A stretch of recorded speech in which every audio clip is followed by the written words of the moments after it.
नमस्कार, मैं योगेश राणा।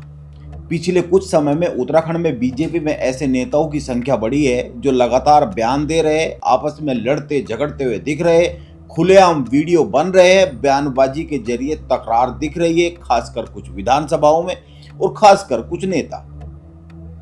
इन नेताओं में कुछ विधायक है, कुछ पूर्व विधायक है, कुछ टिकट के दावेदार है 2027 को लेकर और कुछ अन्य नेता भी है।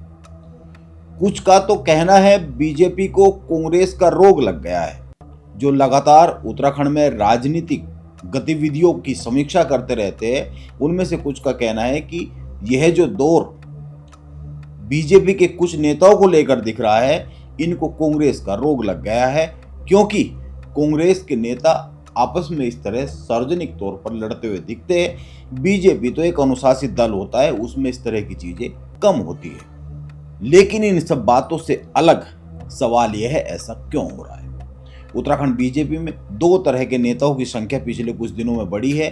पहली वो, जब से अंकिता भंडारी मामले में अभिनेत्री उर्मिला सनावर ने कुछ ऑडियो सोशल मीडिया पर पेश किए, तभी से बीजेपी के भीतर इस तरह की मांग उठाने वाले नेताओं की कुछ संख्या सामने आई, जो इस पूरे मामले की सीबीआई जांच की मांग कर रहे हैं, उसका समर्थन कर रहे हैं। त्रिवेंद्र सिंह रावत, रामशरण नोटियाल, अजेंद्र अजय, पूर्व राज्य मंत्री रहे भगत राम कोठारी, ऋषिकेश से भाजपा युवा मोर्चा से अंकित बहुखंडी, आरती गौड़ और इस तरह के कुछ और भी नाम हैं। इन नामों के सहित कुछ अन्य भी नेता हैं। इन नेताओं का जो मानना है, इनका यह मानना है कि जो नए आरोप या ऑडियो अंकिता भंडारी हत्याकांड को लेकर सामने आए हैं, उनकी जांच होनी चाहिए। इनमें से अधिकतर सीबीआई जांच की मांग के फेवर में है। यह तब है जब उत्तराखंड में बीजेपी यानी संगठन और उत्तराखंड की सरकार बार बार यह कह रही है कि सीबीआई जांच की कोई जरूरत ही नहीं दिख रही है, एसआईटी गठित कर दी गई है, जिसके पास भी सबूत है वो सबूत को लेकर सामने आए। यदि जरूरत महसूस होगी तो हर तरह की जांच कराई जाएगी, लेकिन पहले सबूत तो आए।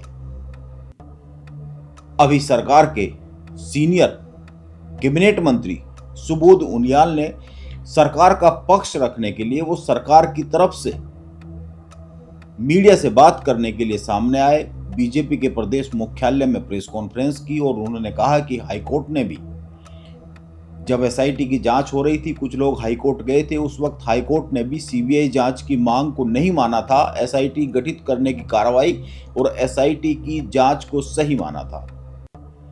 यानी यह जो पहली किस्म के लोग हैं, नेता है, ये संगठन और सरकार के नजरिए से इत्तेफाक नहीं रखते, सहमत नहीं है। यह अलग बात है कि इनकी संख्या भी थोड़ी कम है, लेकिन इस तरह के नेता है। अब आते हैं दूसरी किस्म के नेताओं पर। यह वो नेता है जो अपने अपने विधानसभा क्षेत्रों में एक दूसरे से इस तरह से आपस में लड़ते हुए दिख रहे, जैसे बीजेपी में तो कम ही होता है। जैसे इन नेताओं की आपसी जो लड़ाई है, वो आरोप प्रत्यारोप है, वो कांग्रेस में इस तरह के लगते रहते, इस तरह से ये लोग लड़ रहे हैं। आप कुछ नामों पर गौर कीजिए, हो सकता है कुछ नाम हमसे छूट जा रहे हो, लेकिन जितने भी अभी याद आए या फिर जो हाल ही में चर्चा में आए, उन पर गौर करना चाहिए। द्वाराहाट से, जो द्वाराहाट विधानसभा सीट है, उससे महेश नेगी और अनिल शाही। भीमताल विधानसभा सीट से जो मौजूदा विधायक है राम सिंह कैडा और बीजेपी के जो नेता है पूर्व विधायक रहे दान सिंह भंडारी, दोनों ही टिकट के दावेदार हैं। और विधायक राम सिंह कैडा की पत्नी और ओखलकांडा ब्लॉक के जो प्रमुख है, इनके बीच में तो कमाल ही हो गया, एक वीडियो वॉर शुरू हो गया है। बड़े ही गंभीर किस्म के आरोप प्रत्यारोप का आदान प्रदान हुआ अभी हाल ही में, आपने सुना ही होगा। इनके वीडियो बहुत अधिक वायरल हो रहे हैं। हालांकि द्वाराहाट के नेताओं के वीडियो और बयान भी बहुत वायरल हो रहे हैं, लेकिन इसी कड़ी में देखें तो गदरपुर भी इसी श्रेणी में आता है। वहां पर भी जो गदरपुर से विधायक है, उनके भी कोई कोई बयान आते रहते हैं। इसी कड़ी में यह विधानसभा सीट भी आती है, विधायक अरविंद पांडे और बीजेपी के प्रदेश मंत्री गुंजन सुखीजा। हालांकि इन दोनों के बीच में यहाँ पर टिकट को लेकर एक बड़ी तकरार है, टिकट की दावेदारी को लेकर। हालांकि गुंजन सुखीजा के बयान उस तरह से सामने नहीं आते, लेकिन अरविंद पांडे के बयान तो खूब चर्चा में आ रहे हैं। सवाल ये उठ रहे हैं कि वो अपनी ही सरकार पर व्यंग करते या फिर गंभीरता से बात करते हैं। उनके बयान कि बहुत सारे मायने निकाले जा रहे हैं और माना यह जा रहा है कि गुंजन सुखीजा गदरपुर से इस बार टिकट के बड़े हकदार हैं। और बीजेपी में भी एक बड़ा खेमा है जो मौजूदा समय पर व्यवस्था में है, ताकतवर है, वो उनको वहां से टिकट देना चाहता है और अरविंद पांडे का टिकट संकट में दिखता है। वैसे तो गदरपुर की जो लड़ाई है वो एकदम ही अलग किस्म की लड़ाई है, वो अलग ही किस्सा है, उस पर अलग से एक वीडियो बनाएंगे। अभी जो पिछले 2-3 दिन में वहां पर हुआ है, वहां बड़ी गतिविधियां एकाएक दिख रही है। कुछ समय पहले काशीपुर जो विधानसभा सीट है उसमें भी मेयर दीपक बाली और बीजेपी के जो विधायक है त्रिलोक सिंह चीमा, उनके पिता हरभजन सिंह चीमा के बीच में कुछ हुआ था। हरभजन सिंह चीमा ने कुछ समय पहले एक प्रेस कॉन्फ्रेंस भी की थी और बात यह आई थी कि मेयर ने तो विधायक को दूध में से मक्खी की तरह निकाल कर एक तरफ रख दिया है। ये अखबारों की हेडलाइन बनी थी। यहां पर भी टिकट की दावेदारी को लेकर एक लड़ाई है जो सतह पर आती हुई दिख रही है। वैसे तो एक और पंक्ति है उत्तराखंड में बीजेपी के नेताओं की। इस लाइन पर खड़े हैं सांसद त्रिवेंद्र सिंह रावत, अनिल बलूनी, विधायक बिशन सिंह चुफाल जैसे कुछ और पुराने ताकतवर नेता समझे जाते हैं जो। लेकिन इस पंक्ति पर खड़े नेताओं की बात किसी दिन फिर करेंगे। पहले आज पहली और दूसरी पंक्ति में खड़े नेताओं की बात करते हैं। ये जो पहली और दूसरी पंक्ति के नेता है, जिनमें से कुछ एक के नाम तो अभी मैंने गिनाए, इनमें से अधिकतर का टिकट 2027 के विधानसभा चुनाव में फंसा हुआ है। जो बीजेपी के अंदरूनी सर्वे चल रहे हैं, जो फीडबैक्स आ रहे हैं, या फिर राजनीतिक अस्तित्व दांव पर लगा हुआ दिख रहा है, इनमें से कुछ एक का आप कुछ एक नाम और उनको लेकर जो चर्चाएं हैं या फिर तथ्य है उन पर गौर कीजिए। अजेंद्र अजय से अगर बात शुरू करें, अजेंद्र अजय अभी हाल ही में बड़े चर्चा में आए, बड़ी सोशल मीडिया पर बड़ी पोस्ट लिखी। उन्होंने लिखा कि अंकिता भंडारी के मामले में जिन जिन के पर आरोप लग रहे हैं उन्हें पद छोड़ देना चाहिए। अजेंद्र अजय ने सबसे पहले यह जो लंबा चौड़ा सोशल मीडिया पर बयान लिखा है, इसको लेकर अगर देखें तो उन्होंने बीजेपी के प्रदेश अध्यक्ष महेंद्र भट्ट को भी नसीहत दी है कि उनको इस तरह के बयान, किसी भी बयानबाजी से बचना चाहिए, और बीजेपी की अपनी सरकार को भी कुछ सुझाव दिए। अजेंद्र अजय की वो जो सोशल मीडिया पोस्ट है बड़ी वायरल रही है, वो सभी ने पढ़ी होगी, उसके मतलब समझे होंगे। अजेंद्र अजय ने कहा है कि जिन नेताओं पर नए सिरे से आरोप लगे हैं अंकिता भंडारी मामले में, उनको अपने पद से इस्तीफा दे देना चाहिए। आप दो बातों पर गौर कीजिए। पहली बात, अजेंद्र अजय बीकेटीसी के अध्यक्ष रहे और इनका कार्यकाल सबसे अधिक आरोपों के घेरों में घिरा रहा है। इन्हीं के कार्यकाल में केदारनाथ मंदिर में सोना गायब होने के आरोप लगे। हालांकि उसकी जांच हुई, आरोप निराधार पाए गए सरकार की जांच में, लेकिन सब सवाल खड़े हुए। या फिर दिल्ली में केदारनाथ मंदिर के नाम पर ही एक अलग मंदिर बनाने का मामला सामने आया, और भी कई अन्य मामले और आरोप लगे। सवाल यह उठता है कि क्या अजेंद्र अजय ने इस वक्त इस्तीफा दिया था जिस वक्त ये आरोप लगे थे? क्या उनको इस्तीफा नहीं देना चाहिए था? यह भी एक सवाल उठता है। यह तो हुई एक बात।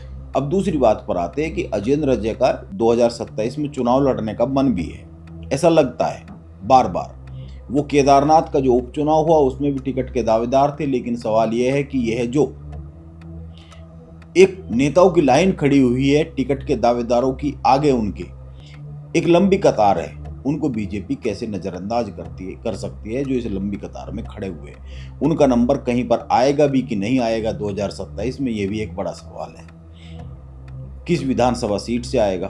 केदारनाथ विधानसभा सीट पर तो पहले से ही बड़ी लंबी कतार है, बड़ा झगड़ा है। इसीलिए यह जो नेताओं के नामों की कतार है, इसमें वो नेता भी है बीजेपी में जिनको 2027 में टिकट चाहिए, या फिर वो नेता है जिनको टिकट मिलता हुआ तो नहीं दिख रहा है, या फिर वो नेता है जिनके बीच में 2 नेता है 3 नेता है, टिकट को लेकर एक तकरार छिड़ती हुई दिख रही है। यह तकरार क्यों दिख रही है? क्योंकि बीजेपी में पहले इस तरह का, अगर पुराने चुनाव की बात करें तो कुछ सीटों पर होता था, लेकिन ये जो 2027 का चुनाव है, यह चुनाव उत्तराखंड में बीजेपी को पूरी तरीके से बदलने वाला है। इस चुनाव के परिणाम क्या आएगा यह तो अभी कुछ कहा नहीं जा सकता, लेकिन 2027 के बाद जो उत्तराखंड में बीजेपी खड़ी होगी वो एकदम अलग बीजेपी, अलग तरीके से बीजेपी खड़ी होगी। ये जो बड़े बयान देते हुए लोग दिख रहे हैं, हो सकता है इनका फैसला क्या होगा ये समझने वाली बात होगी। गदरपुर, द्वाराहाट, डीडीहाट, भीमताल, ये सीटें, इन सब मामलों का ये जो बयानबाजी और टिकट की लड़ाई, अपने अस्तित्व की लड़ाई, अपनी विधानसभा सीट में राजनीतिक अस्तित्व की लड़ाई, इन सब चीज़ों का ज्वलंत उदाहरण दिख रही है। बीजेपी में इस वक्त दो तरह के नेता दिख रहे हैं मौजूदा समय में। एक वो जो मुख्यमंत्री पुष्कर सिंह धामी के एकदम पीछे खड़े हुए, ये बड़ी संख्या में है, और दूसरे वो जिन्हें इस बात का डर है कि यदि 2027 के बाद भी धामी ही मुख्यमंत्री कुर्सी पर आते हैं तो उनका क्या होगा, उनकी जो राजनीति है या राजनीतिक जमीन है उसका क्या होगा। और इसमें जो पहले 2027 के विधानसभा चुनाव है, इससे पहले उनके टिकट का क्या होगा, क्या उनके टिकट पर संकट आ सकता है। इसीलिए यह बात सही है कि बीजेपी को अंकिता भंडारी हत्याकांड मामले में अभिनेत्री उर्मिला सनावर के ऑडियो बम से चिंता हुई है। बीजेपी को आने वाले समय में चुनाव में इस मामले को लेकर कुछ सीटों पर हानि का डर सता रहा है। बीजेपी इसका आकलन कर भी रही है, यह सही है, लेकिन बहुत से ऐसे नेता भी हैं जिनका खुद का राजनीतिक अस्तित्व भी 2027 के लिए चिंता में दिख रहा है या फिर टिकट की लड़ाई में उलझे हुए हैं। बीजेपी के प्रदेश अध्यक्ष महेंद्र भट्ट ने इस मामले में बड़ी चूक की है, इसमें कोई दो राय नहीं है। उन्होंने इस मामले को अनुसूचित जाति के मान अपमान से जोड़ा और बाद में खुद को ब्राह्मण जाति के मान अपमान से जोड़ा, यानी कि इस पूरे मामले को जो जातिगत चीजों से जोड़ा। गढ़वाल में पर्वतीय सीटों पर ठाकुर और ब्राह्मण वोटों का वर्चस्व है। इसके साथ ही अगर हरिद्वार में देखें तो दलित वोट बहुत ही महत्वपूर्ण है। बीजेपी को तीनों ही वर्ग जो है, वोटर वर्ग है, उनको लेकर बीजेपी अति सतर्क हुई है। महेंद्र भट्ट ने यह जो चूक की है, यह चूक उनकी व्यक्तिगत तौर पर हुई है। उनके व्यक्तिगत ये राय थी कि इस मामले को इस लाइन पर लेकर जाएंगे, या फिर पार्टी ने ही यह लाइन उनको दी, यह तो पता नहीं। लेकिन इस चूक को कम करने के लिए बीजेपी ने काम किया है, या उत्तराखंड सरकार ने काम किया है। उत्तराखंड सरकार ने कैबिनेट मंत्री सुबोध उनियाल को उतारा है। सुबोध उनियाल ने अपनी प्रेस कॉन्फ्रेंस को 3 बिंदुओं पर ही केंद्रित रखा पूरी तरीके से। पहला, उन्होंने कहा यह जो हो रहा है यह एक राजनीतिक षड्यंत्र हो सकता है अभिनेत्री उर्मिला सनावर को लेकर, और ये जो अंकिता भंडारी मामले को लेकर हो रहा है। दूसरा, किसी के पास भी कोई विश्वसनीय सबूत हो तो वो उसको लेकर सामने आए, सरकार हर तरह की जांच के लिए तैयार है।